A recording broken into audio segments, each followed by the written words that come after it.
Welcome to this quick and easy guide on how to hide the Meet tab in the Gmail app. If you've noticed the Meet section sitting at the bottom of your Gmail screen and you'd rather keep your inbox clean and focus on email, I'll show you exactly how to remove it in just a few simple steps. First, open the Gmail app on your phone or tablet. You'll see all your usual emails and folders here. Now, look in the top left corner of the screen for the three horizontal lines. That's the menu icon. Go ahead and tap on it.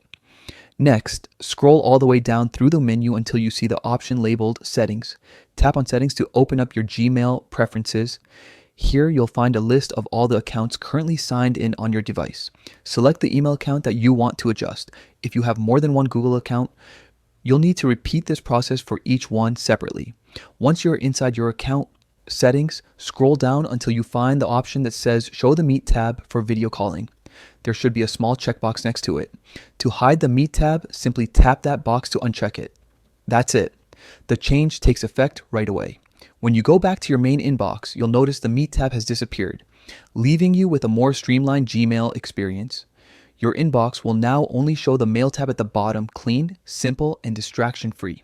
If you ever decide to bring the Meet tab back, just follow these same steps and check the box again. Gmail will instantly restore the Meet section to your tab bar. So that's how easy it is to hide the Meet tab in the Gmail app. Keeping your inbox organized doesn't have to be complicated, just a few quick taps, and you're done. Thanks for watching.